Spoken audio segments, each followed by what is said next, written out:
Hello, and welcome to Dream Cinema. This month, Matthew Hals is assuming the role of host. Mr. Hals has been a screenwriter, film producer, video artist, web developer, and manager of a global online learning program at a major university. Now, he is father of 2 sons, caretaker of a 130-year-old Victorian home, groundskeeper, and aspiring bonsai artist. In this episode, we explore the short film The Impossible Seduction of Petrov Petrovich. We implore you to watch the movie prior to listening to our conversation, and as always, thank you for joining us here in Dream Cinema. Tell us, what is it about and who do you play? Or would you rather me tell you what I think it's about, since I'm the host? I like that. Let's start with that. So I'm going to try to describe you what I think I saw. The Russian agent, Lieutenant Petrov Petrovich, and he is in league, or at least working in association with Agent Marie Vapor, for either together or in, I don't know, is she like a double agent? They're working he's rogue, collecting bones, a map that will show the way to avoid human extinction, I guess, or the route to avoid it. And then but then there's this mysterious triad that kind of like communicates coordinates. I think it culminates in a revelation that they have this relationship physically, and the whole thing used to just be, it's just like a complicated symbolic representation of their relationship. That is so cool that you brought up relationship, because that is, when I was taking notes, I hadn't seen this in a long time, and it started occurring to me years hence that this is about their relationship more than anything else. In a way, this is about the nature of their of a human relationships. Building, how much can you trust somebody? And I didn't know that at the time I was making it. I did not understand that was what I was doing. Can you trust somebody? What's the nature of betrayal and rebuilding trust? And so I put that right at the top of the list of my notes here.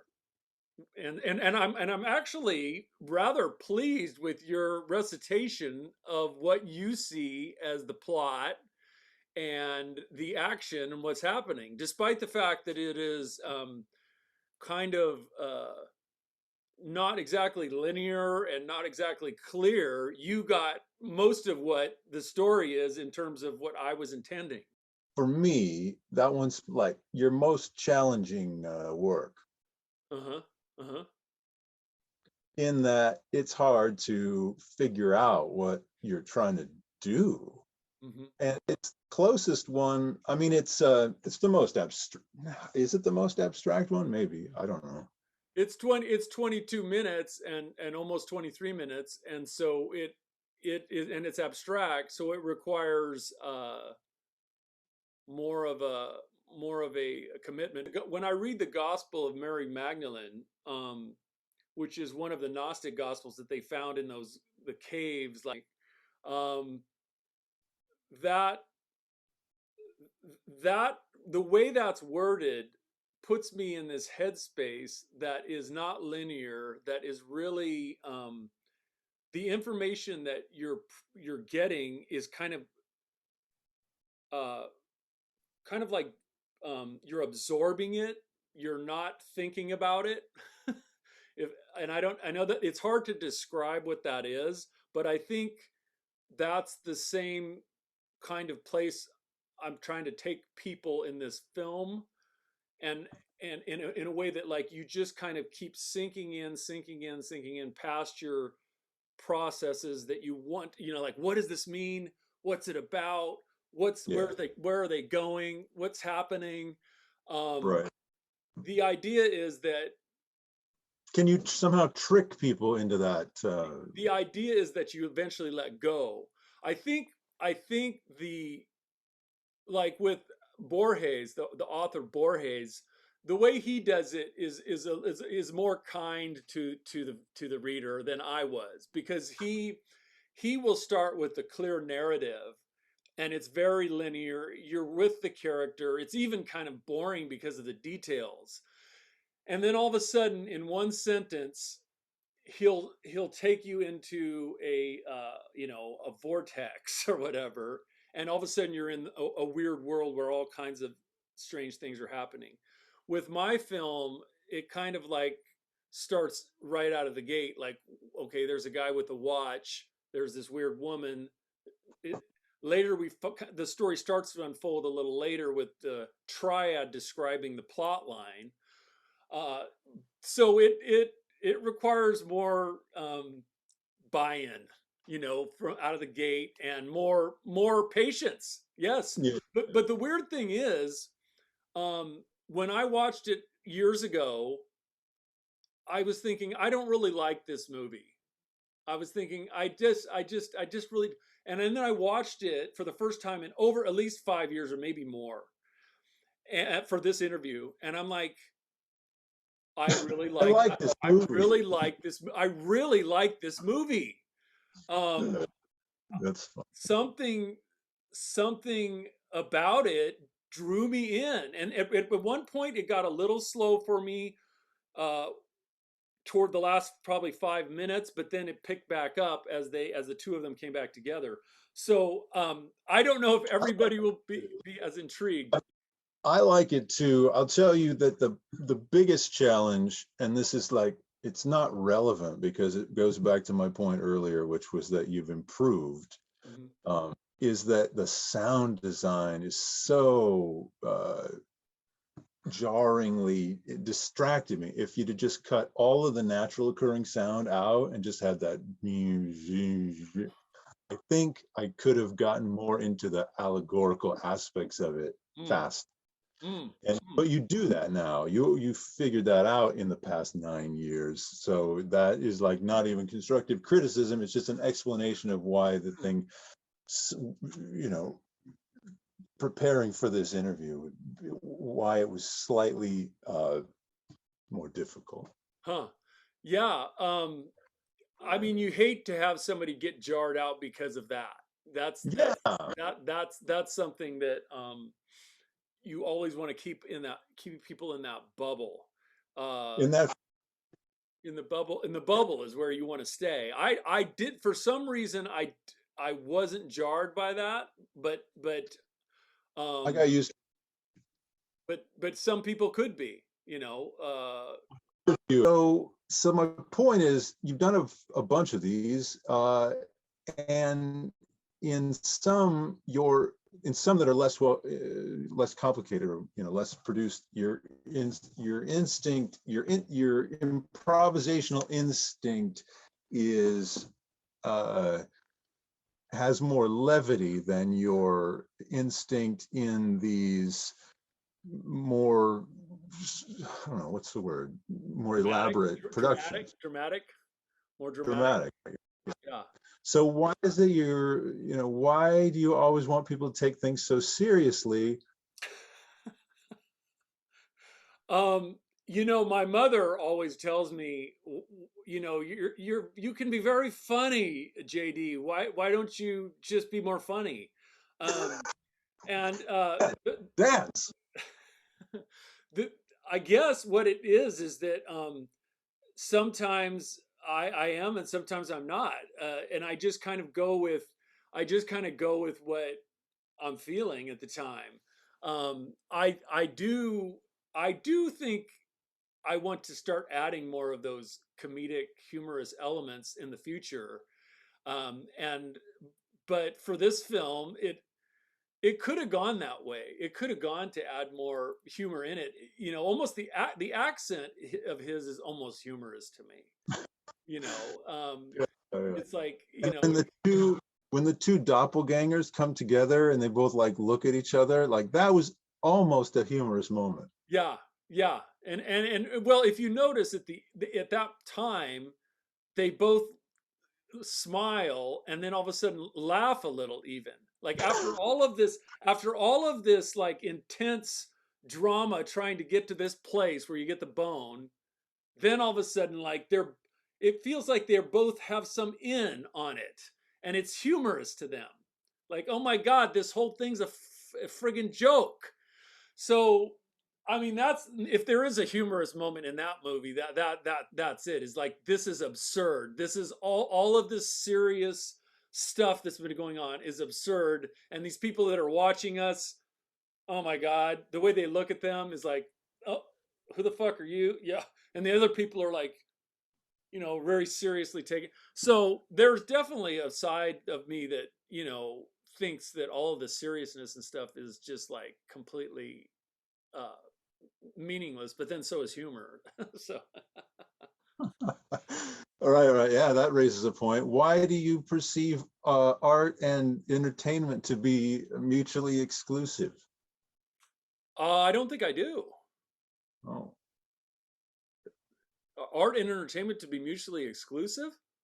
yes. Oh no, I mean anything can be entertaining. Uh, Uh, you know, That's, yeah. No, I don't think they're mutually exclusive. No. but you, when, okay, so are activities that require patience, can those be entertainment? It depends on the who's watching. Like some people are completely entertained by having to figure stuff out or being absorbed in a world that they don't completely understand. To other people, it's tedious and it's like going to like do accounting for somebody who doesn't like accounting. Uh, so I guess that would depend on the viewer. Oh, okay. All right, all right. So, Yeah. yeah. So your intent is to entertain. Um, if entertainment is what somebody's experiencing, great. Yeah. Uh, sure. I mean, I think if you want people to absorb the work, you kind of have to hook them. You have to hook them, but you also, for me, I have to hook myself as I'm sitting in the editing bay putting these things together. I have to be interested. So I'm trying to create something that's going to interest me as the primary first audience member, and then I after that I want to bring people along. Whoever comes along with me is kind of like up to the gods or whatever. And sometimes I think about that thing. I really want to pull people in, but most of the time I'm just trying to make a story that kind of like is something that I guess I would want to see or observe, and it may not be what anybody else wants to see or observe. But it is for people. I don't want to make it sound like I'm making this just for myself. It is my contribution to society. It's what I do to contribute. And if it entertains, cool. If it's more provocative and educational, cool. Uh, but you identified the other half of your audience as some folks who would appreciate the puzzle aspect of it, appreciate, trying to interpret it. Decipher. Yeah, Just yeah, sure. Decipher, or I mean, to me, I don't know if it's like it's not intentionally a puzzle though. It's just that when the stuff that fascinates me and the stuff that I'm interested in is not necessarily linear and clearly understood with the intellect.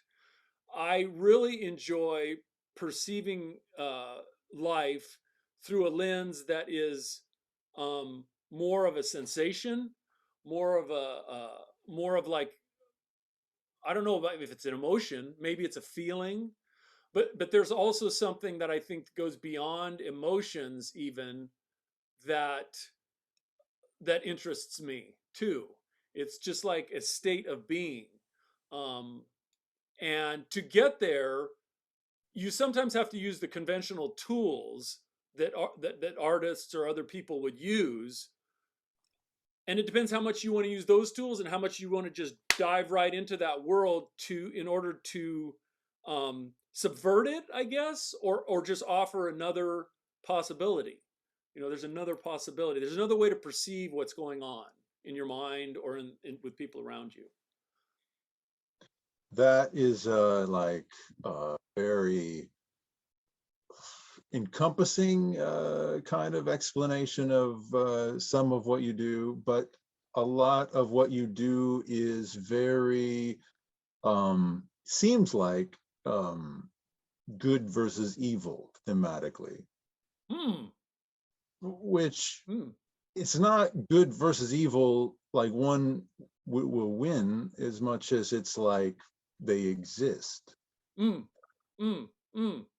mean, that's I don't know, the Petrov thing, it's like they're the two main characters, neither good nor evil, struggling, but this triad group, I mean, they're trying to bring the downfall of humankind. So I think, I mean, they must have they're like evil-ish. There's another humorous moment in there for me anyway, is when the triad says it will be the end of this civilization. And then they all start cracking up because for me, is our Homo sapiens civilized? I'll let you out of that good versus evil, but you intentionally do sometimes you perform an evil-ish character often. Would you agree with that comment as an overarching comment? I do like to play with human morality. Morality. Yeah, okay. I do like to play with that. I don't know. I guess play is the right word, or explore that. So are you trying to establish where the lines of morality lie? When people believe that they have established a morality that's very clear, this is evil, this is good, and then an incident happens in your life, and then 2 years from then you interpret it in a totally different way given time and space to perceive it, and you realize that what happened to you was not so bad, it actually turned out good, or vice versa. And it was something that may be a belief that you held very strongly. I absolutely believe that this is wrong, and then all of a sudden it's not so wrong. For instance, in The Sheep Are Safely Gathered In, this which is a music video of mine that's almost like a short film, the character in the white suit, a lot of people have told me that guy is so disturbing for them. Other people have told me they love that guy and that he is just like their favorite character I've ever played. So what is that guy's role? Is he evil or good? What is he doing to the character with the beard when he's stripping all that thing off of him? Is he annihilating this guy, or is he taking this guy to another place? And at the end of the film, he pops back out in the snow, and you're left wondering, what the fuck was that? Yeah. So okay, all right, man, you're really good at talking your way out of these. I'm not trying to talk my way out of it. It's just really where it's where my life has taken me, basically, with my experiences. I started off life, as a very religious kid, and pursued that in earnest all the way through most of my life in different facets and different machinations. So something that I thought was like absolute reality, absolute truth, changed for me at an age where it was painful to reorganize all that. At 22 years of age is painful because by then your shit's established. You're kind of like your frontal lobe is starting to seal and close up, and it's like, then you have to like reinterpret everything in terms of what is the purpose and meaning, and things keep getting peeled off and other things keep getting added. So I guess my life just turned out that way, and so through art, it's a means to kind of grapple with that. And I don't know if I'll ever come up with a specific way of knowing that this is like makes sense now, and maybe you don't have to. So you can only explore, and I don't know what else I could use to explore other than art. It seems like the best medium. Talking with friends is also fun. That's another thing that's cool. It just doesn't quite take me into the weird dream state that I like to be in. Although, unless it depends on what you're doing with your friends. you know. You have a mug that's themed with your podcast? No, but I wrote my name on this just so I wouldn't forget who I am. Hold it up by your face and it looks like you're talking about yourself. Hey. All right. Well, the major one then in this movie is the man-woman dynamic. Uh-huh. Which is also like, that exploration of that dynamic is definitely a through line in your movies. And it ranges from, well, I'm trying to think of the healthiest relationship you've had with a woman in your movies. I'm trying to think of it. I can't think of it. What is it? The Field and the Knower. Yeah. That to me seems to be like probably kind of a strange relationship he has with her, but in the end, she puts him on the white horse and sends him on his way, helps him. He gets up from the ground. And the scene in that movie that is my favorite probably is, and I think is very. Maybe it's just simple, and maybe that's why I like it. But there's a scene in which the woman character kisses the young man, and I think the middle-aged man and the old man, and it's just like, so clear. It's just such a clear representation of some idea. It was so precious in a way. It was interesting. It was not. It felt like an evolution in your work from something that was more oppositional or something. I don't know. Before. Would you say that in your movies you consistently struggle with that dynamic? Is that something you? I would have to go project by project to answer that, I think, because like in Send Out the Call, a music video that was like, I don't know how many years ago that was now, 10 years ago maybe. There was a relationship that my character had with the younger woman. And at that point in that relationship, my perception of the plot is that I was more of a mentor to that younger woman, as the character in the white outfit. So that dynamic was, I guess, mentor mentee kind of relationship. In other projects, it would probably be different, and exploring the nature of male-female relations and the complications, the desire. It's almost like part of it is just not even about male-female relationships, but the exploration of desire too, like sexuality, lust, love, betrayal, maybe even forgiveness. All these things, like, kind of are things that I do for sure, I think, explore. And sometimes I don't even know that until later, like with this film. I didn't realize it was about the relationship so much until I watched it this time. And I'm like, oh my God, it's about these two, the dynamic between these two. That's what it's really about. It's not about the bones and finding this shit. It's just about, like, oh my God, sexuality, tension, trust, betrayal, absurdity almost. I mean, relationships can seriously become absolutely as absurd at times. They're complicated. Do you know any other, this is a totally change of subject, any other working video artists? I mean, I know you do, you're multimedia, but like, are you aware of any?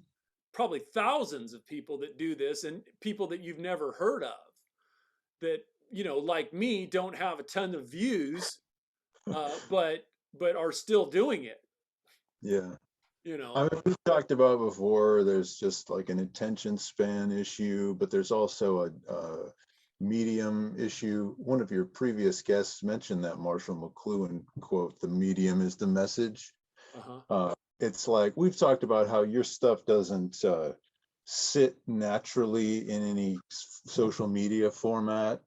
You know, we've talked about that. And so I'm not aware of, I don't go to festivals. I know people are making short films. Yours are particularly abstract, so I don't know, you know, how many people are making particularly abstract short films because of the attention span issue.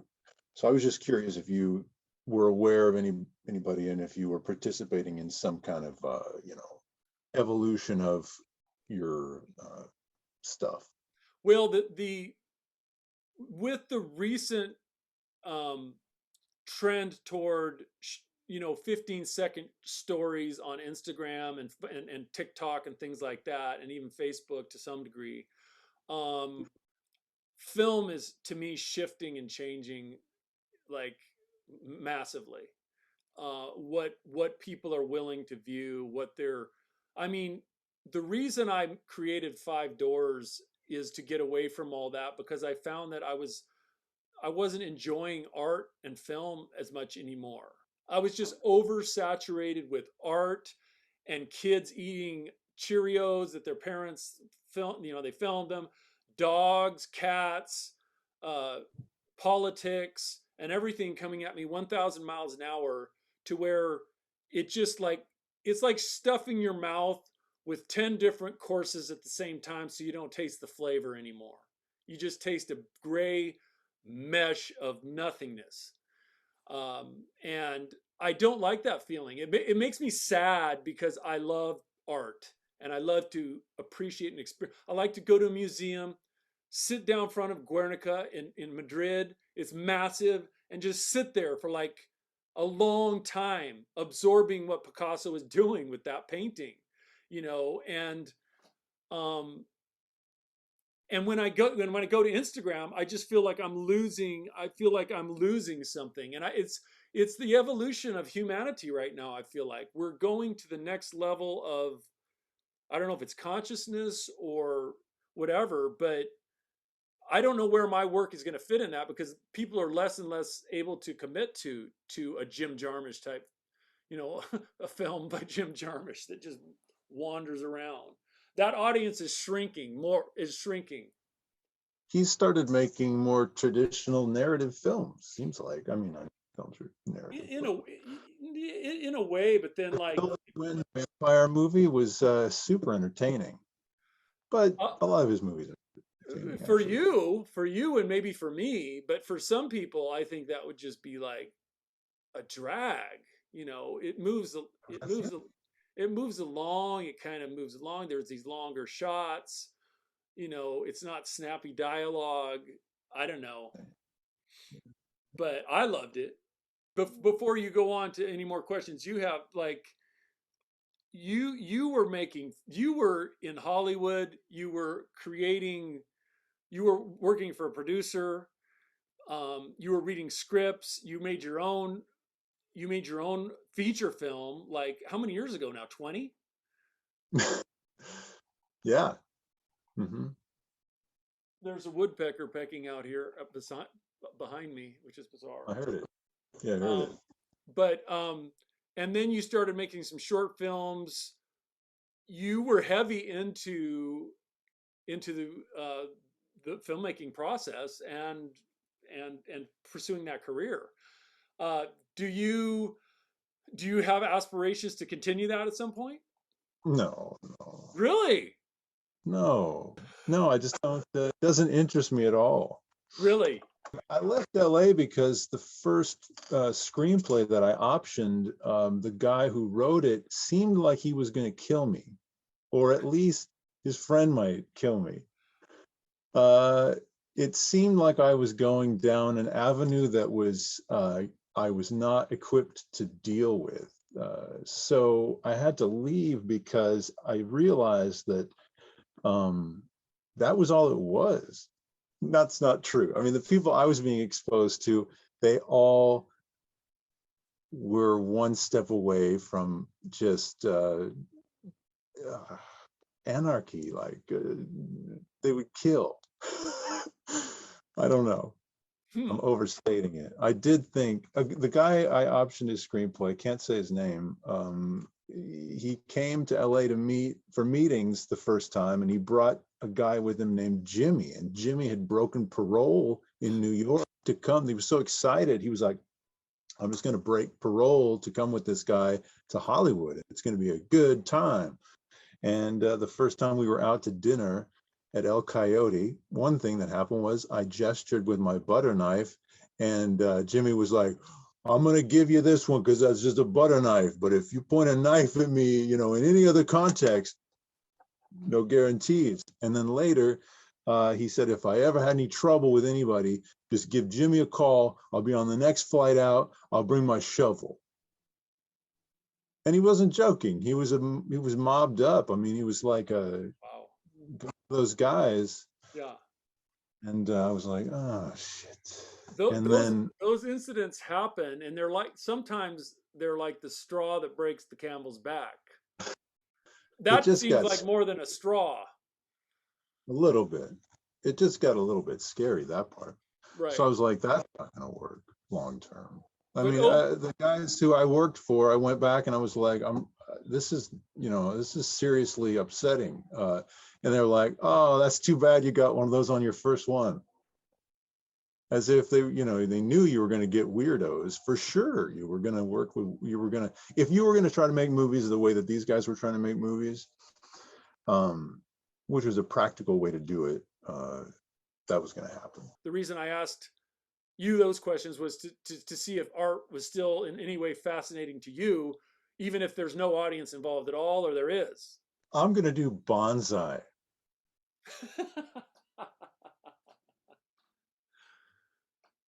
That's art, isn't it? Well, I mean, anything you do it's like it. Like you do clay with your kids, and you do a cool sculpture, and it's art. Yeah. And, yeah. I'm not gonna work in any I'm not gonna work in any oeuvre. I'm gonna just no. I guess not. No, I'm trying to have an artistically satisfying life. Generally, life as art generally. Yeah, I mean, it's more of a craft than an art, but you can't. That's not always the case either, really. Yeah. You got to get the craft down, but then the details, that's where the art comes in. There is something satisfying in the consistency that I've noticed, especially with Five Doors, is like over time, you start to feel like you're getting a handle of these tools. There is something about the discipline of it, of anything over time, that starts to feel good. If you're learning how to play basketball, I used to teach kids how to play basketball. They'd say, I hate basketball. And then after but if they would get through the first weird sticky phase and start making some buckets, they'd start to play. And then I'd see them down playing at lunchtime, and it's like, they're into it. I think the same thing happens to anybody who's kind of like taking on a new whatever. I hate the word hobby. I can't stand that fucking word. I don't know. There's something about that word or craft. I'm starting a new craft project. I don't know. There's something about that just seems non-committal, and I don't like that. For me, I get it, but I don't want to be involved in crafts. I hear you. If I'm going to do crafts, I'm going to go to fucking a craft fair and sit at a table and do crafts for like a half hour. Yeah, it's got some modern connotations that have not been good for its perception. Yeah. But in historical terms, craft has some meat to it. Yeah, for sure. In that manner, then learning one's craft is what needs to happen foundationally. I never did that because I didn't go to art school. I didn't go to film school.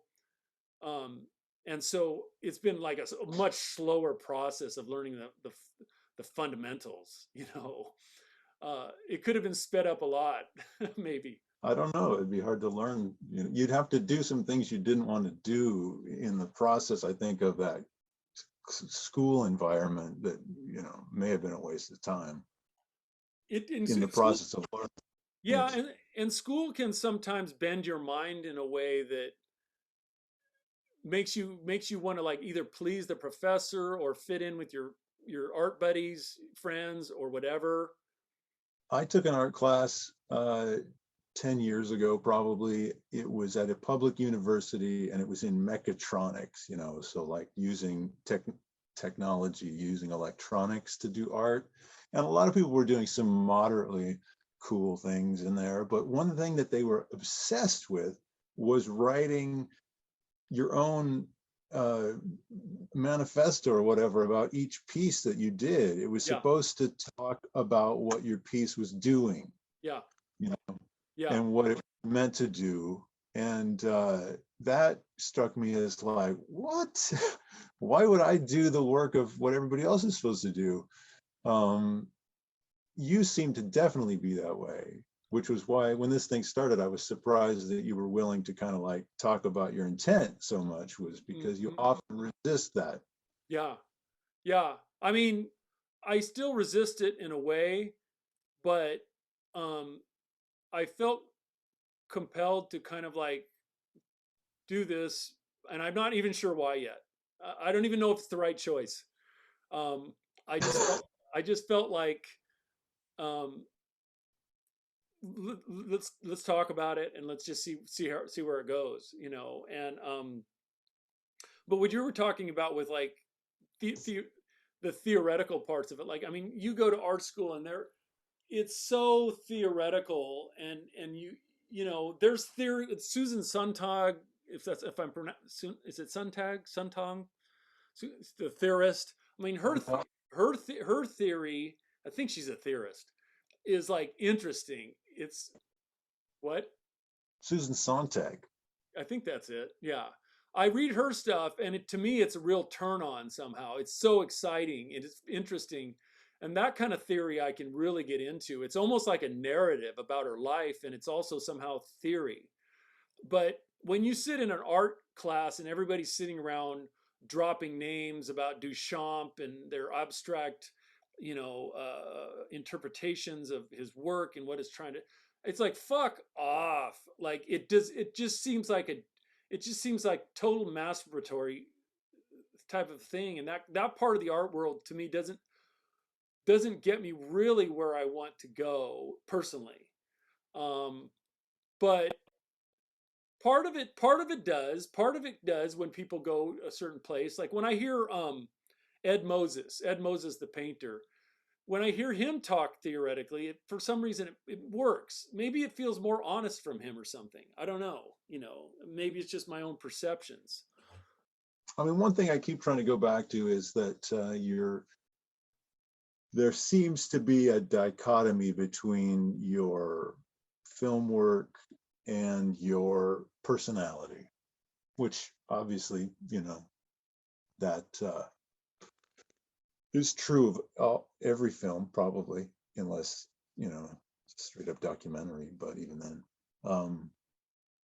Do you mentioned the art world? I mean, I assume you don't traffic in those circles, but that might be wrong. Tell me if it is. And but my question really is like, if art is some kind of intentional, whether conscious or subconscious, effort to perceive things, to generate, you know, to replicate your perception, to depict your perception of things, do you think that people would be more receptive to your artwork if it seemed to be a more accurate depiction of your perspective? I mean, I try to be as honest as possible, and because otherwise it's not. Um, if I wasn't, I would still be auditioning for commercials in Los Angeles. My question is about, explain the disconnect. What, I Explain guess I why. guess I guess what I want. Yeah, let's go back to that. when you say there's a disconnect between what I do and my personality, what I like would more accurately, there seems to be a disconnect with the way that you seem to perceive the world in person versus the way you seem to perceive the world in your art. It seems almost dichotomous. hmm, hmm, hmm. Um, man, you would have to like give me a specific example. Yeah, well, that's very difficult because your work is not very specific. I don't mean it's not, to the point or anything. I mean, it's like Am it's I vibe. specific? Am I specific? Well, I don't know how to answer your question. So you don't perceive a dichotomy between your artwork and your personal personality. You said personality. That's not what I meant, but maybe that's general enough. Uh, I mean, the only thing that I could probably say is what we talked about already was, I don't always use as much humor in my work as I employ in like with my friends when we're talking and hanging out. I tend to be more humorous, but I hear that about a lot of people. A lot of artists, like will do that. And I guess I'm imagining more a situation, and maybe this doesn't, maybe you aren't put in this situation, but like you screen your film somewhere uh, in an art setting, uh, and then people, when they go to the after party and you're talking about it, they feel like they've been, they feel like you told me at one point that you went into a bar or something and somebody said, "There's the comedian."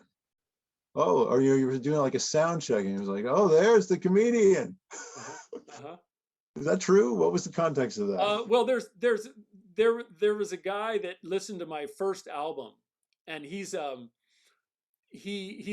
amazing musician, like genius type musician guy, and he asked the producer, the guy that produced the album with me. He said, "Hey, how's that comedian guy?" But he knew it was an album. He knew it was an album. But if you if Yeah, you if you listen to elements of that first album, it's almost like Noveo, the song like Noveo, it is kind of like comedic and bombastic. Then you go to a song like Into the Velvet, and it's very sultry and dark and talky, and like an aria at the end with this woman's voice sailing through. I don't know if that answers your question at all, but um, I mean, I think generally, I think I kind of understand your goals. So no, I'll just say keep going ahead. Can't wait for the new one. Tell us a little bit about the new one. What do you got coming out? now it feels like a real interview, Matt. Now look at you. Look at how comfortable you are now. I mean, you look like Maury Povich now, man. You're just so relaxed in your body, and you're like, I Yeah, I was trying to do a Larry King. Well, what can you tell us about any new shows you have coming out? the next major project is the documentary film about my father, which is also really about my mother as well. Um, and I've been doing interviews for that for a couple years at least, maybe more. I have footage from like 10 years ago, even some footage, hopefully, from his basketball playing years that I'm trying to round up. Um, and that process has, again, been something totally different, th- because I haven't worked in documentary film before. And it's also so personal. It's been hard. It's been hard because it's like you're reliving your father's death, over and over through all of these interviews. So I kind of got a little fried, and then I had to take probably a little break, and now I'm going to go back in and start the editing process, and that's what's going to be happening in the new year. Is to start to compile the story, and that's going to be challenging. That's going to be the biggest challenge because of the scope. The biggest challenge I've had as an editor because of the scope. But I'm fascinated to do documentary films in the future, like shorts, documentary shorts. I would love to start doing that.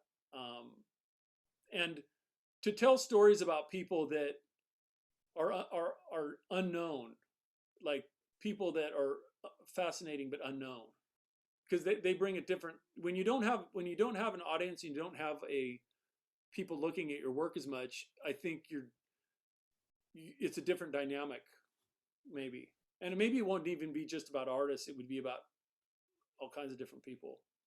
Well, it was great to be taken down memory lane, down 9 years to Petrov, Petrovich, 1,100 miles below Detroit, below the surface of Detroit.